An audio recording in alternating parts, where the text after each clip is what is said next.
told the surface area of the earth from an angle at the Red Sea when people thought the world was flat. Chemistry. The Muslims are far advanced in chemistry. Ibn Hayyan, Jabir ibn Hayyan, they have Latinized the word Geber. So when we read in our textbook Geber, we think it's an European. It's a Muslim. Jabir ibn Hayyan. We know Geber, we don't know who's Jabir. He is the person who distilled alcohol. Alcohol comes from the Arabic word al-ghul, meaning ghost, evil spirit. Alkali is an Arabic word. He wrote 2,000 different pages only on chemistry. Muhammad Zakaria Razi, he was famous in medicine. He was authority on the field of smallpox and measles. He was the first person who used mercury ointment. He wrote books on children's disease. There are several Muslim scientists. Ali ibn Abbas, he wrote 20 volumes on medicine. Ali ibn Sina, known as Avicenna. Avicenna, it doesn't sound Muslim. Ali ibn Sina, Muslim. Avicenna, not Muslim. Who got the title of Aristotle of the East. He wrote the book Qanun, which was referred as a textbook of medicine till as late as 17th century. Who knows Ibn Zuhur? He was the person after Alexander who did research on parasitology. He described the H. mite, the pericarditis, he described the otitis media, he did tracheostomy. Several medical doctors, Al-Zaharwi. Al-Zaharwi was a famous dentist as well as surgeon as well as obstetrician. He invented several instruments of surgery, gynecology, as well as dentistry. We all of us know the other thing, but the media is in the hands of the Westerners. The Muslims are far advanced. But I do agree with you. Today, the Muslims are getting backward in science. You know why? The Europeans are being advanced. You know why? The Muslims are becoming backward because they are going away from the Holy Quran. They are going away from the religion. And do you know why the Europeans are getting advanced? They too are going away from the religion. The Europeans are also getting advanced because even they are going away from the religion.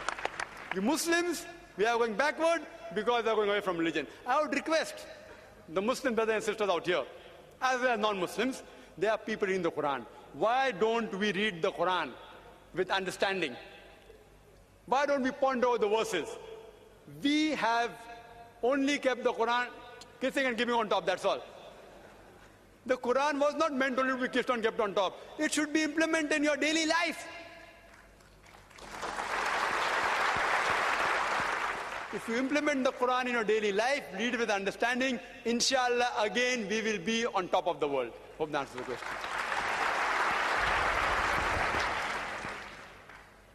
Now I would request our volunteers to give opportunity to any non-Muslim brothers and guests we have here at our mics to give them a preference and opportunity, and then our other brothers. Thank you. Can we have your name and designation and your question after that? Hello. My brother on the right. I am K. Mahesh, lecturer from Sabu Siddiq Polytechnic in the computer department.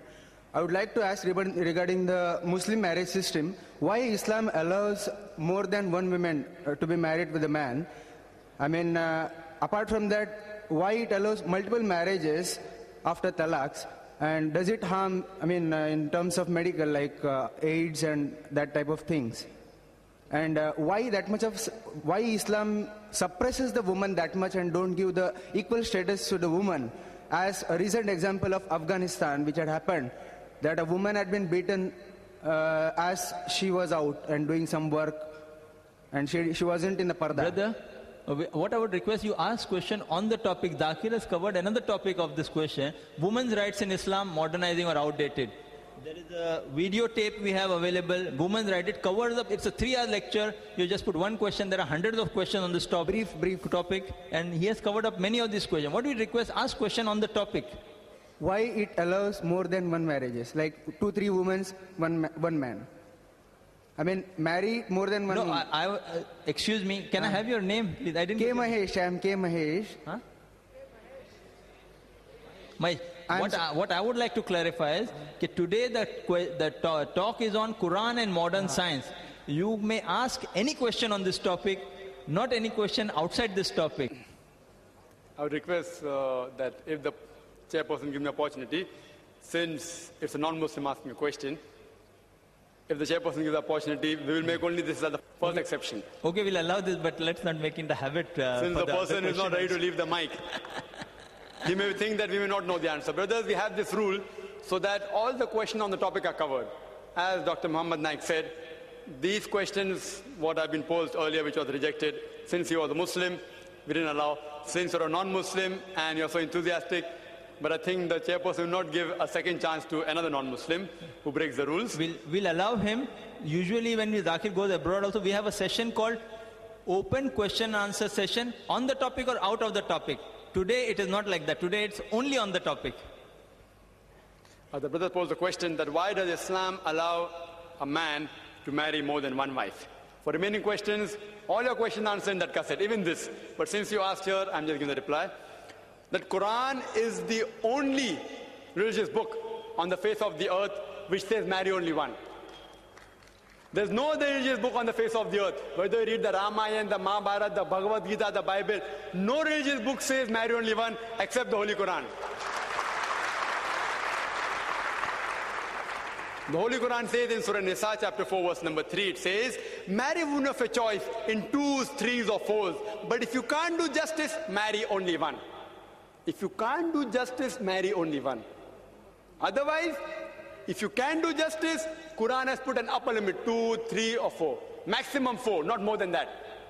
Previous religions, they gave permission for a man to marry as many wives as you want. Quran put an upper restriction of maximum 4. You know why?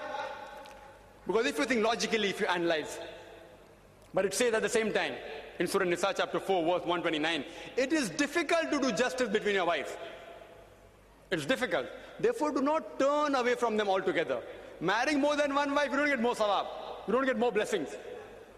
There is no hadith saying that if you marry more than one wife, you get more sawab. There's a hadith which says that if you marry, you complete half your deen. So somebody asked me a question at the time, does it mean if I marry twice, I complete my full deen? No, marriage takes you away from promiscuity, from fornication, therefore it is fard. But whether you marry one or two, yet you're only completing half your deen. The reason why Islam gives permission for polygyny, that's the right word, is because if you analyze, men and women are born in equal proportion. But in the pediatric age itself, since the female is the stronger sex medically, if you ask any pediatrician, he'll tell you, the female can fight the germs and disease much better than the male. So more female children live than the male children. There are more deaths in the male children than female children. When you grow up, there are accidents, death due to cigarette smoking, death due to war. More male die than female. War in Afghanistan. Do you know more than 1 million people died? Mainly they were gents. Whatever it is, whatever you said, more men die than female. If you analyze the statistics, India is one of the few countries in which there is more male than female. You know why? Because of female infanticide. Every day, 3,000 fetuses are being aborted when they identified that they are females. More than 1 million aborted every year in India on being identified they are female. That's the reason. Otherwise, if you see the statistics of America, there are more than 7.8 million females than males in America alone. In New York alone, there is 1 million female more than male. And out of the population of New York, 1/3 are gay, sodomite, Come-Luth. There are more than 25 million gays in America. That means there are more than 30 million females who can't find husband in America alone. In UK alone, there are 4 million females more than male. In Germany alone, 5 million females more than male. In Russia alone, 7 million females more than male. And Allah subhanahu wa ta'ala alone knows there are how many million females more than males in this world. I am asking you a question that suppose my sister or your sister happens to live in America, and suppose everyone agrees with your philosophy that every man should marry one wife, and every man in America marries a woman, still there will be 7.8 million females, and plus, since the gays also don't get married, there will be more than 25 to 30 million females who can't find husbands.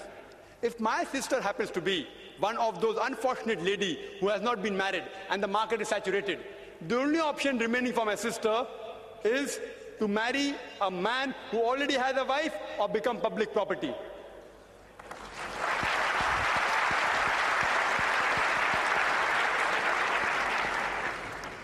The next question from a brother on the left. Assalamu alaikum. My name is Adiyar Anwar. Allah subhanahu wa ta'ala created everything. Some verses we prepared like this. Why plural is coming? The brother posed the question that why has the word we used in the Quran for Allah subhanahu wa ta'ala? Is it more than one? Brother, we in Arabic, there are two types. One is we for plural, one is